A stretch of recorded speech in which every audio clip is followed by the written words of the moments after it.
So when we talk about monitoring, monitoring has different meaning at different levels.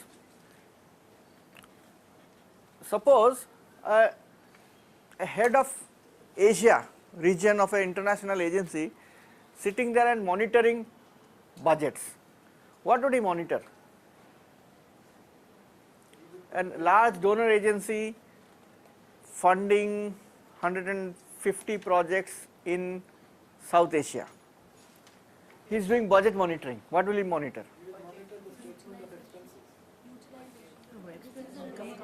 For him or her, he will see what was allocated, how much was total, okay, let's say $1 million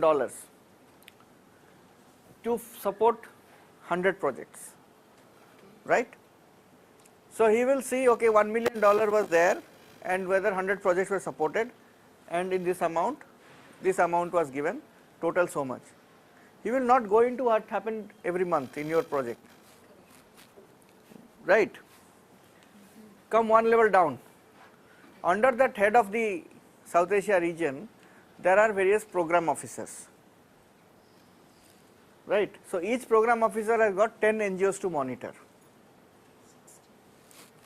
What level they will monitor?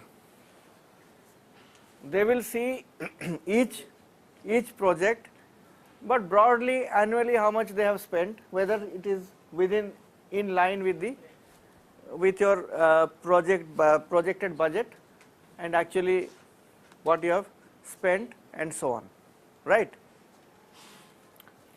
Come down to the chief executive level, chief functionary of the organization. Now we will go a bit more micro. You look at each project head wise, how much, which activities we are doing, which we are not doing, and so on. Come down to the program manager.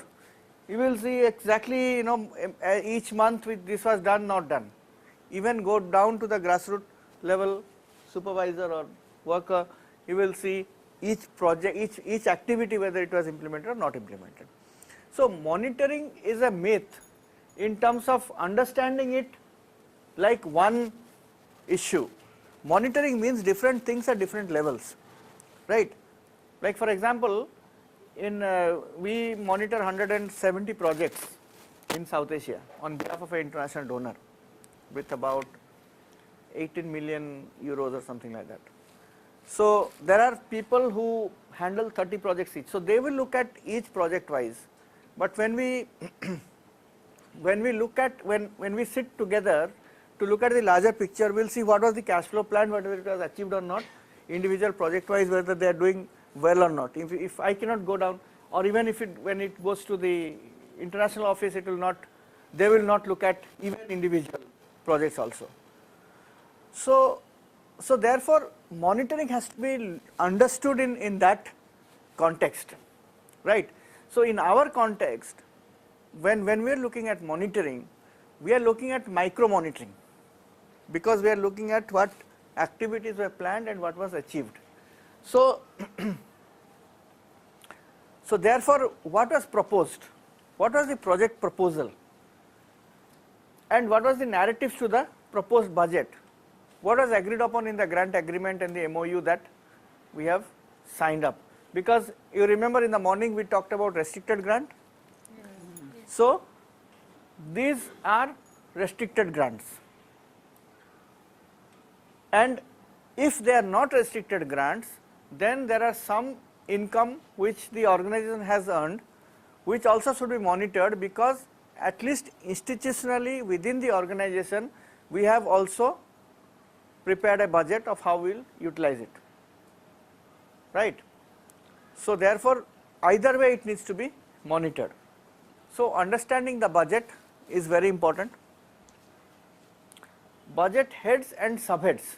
I was showing you about those 10 teachers and then 8 teachers. 10 teachers 800 and 8 teachers 1000. So basically we need to understand that budget monitoring means even activities which were planned to be implemented within that budget, and even tracking the budget on the basis of planned activities. And so once we have the budget, if you have made a monthly budget, then you know exactly how much will be spent on a monthly basis. Then what you do is that you put actual expenditure. That could be also a tracking sheet for you, for the organization, right? So you have the budget and then actual expenditure incurred so much. So therefore you can see where you are going, whether the activity was held or not held, and how much was spent, and so on. So budget, planned activities, budgeted expenditure, actual activities, and actual expenditure. And then of course the budgetary control towards the end, when we look at the comparison to actuals with the budgeted figures, and the corrective actions need to be taken on deviations, extension of project, budget revision, etc. can be done. So one of the things that that we need to remember in budget is that there is always an understanding that the actually what will be spent may not be exactly what was planned. So some donors allow variances, up to 10% you can, within the budget heads you can go for variations.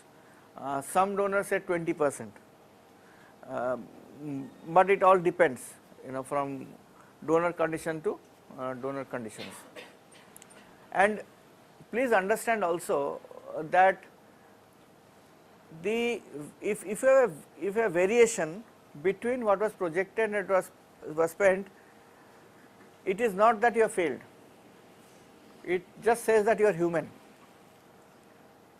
So nobody is expecting you to match pi to pi. Let's look at budget monitoring. The difference is minimal or difference is large. Yeah, so if it might be very little excess payment or short receipts. So difference is large because of two reasons. Could be if the payment has been more, or the grant has been received less, or less payment or excess receipts. So either way there have been large differences. So in type 1 difference, which is minimal difference, then you have by and large achieved your target or budget. In case of type 2, it is overspent or income has been less. So this type of situation requires corrective steps, and those that can be to reduce expenses in same item or other items, to increase resources to meet expenses, or to redo the budget. Initial projections might be wrong, or extra resources to reduce expenses in other items. So there are various ways of dealing with it. If there are large variances, then obviously we need to see what went wrong. If there is a marginal variances, one can 5%, 10%, one can accept. Now it's very important to add notes to the variance report to explain the differences and action taken. So if there was a variance, there must be a reason for that variance, and that reason needs to be given.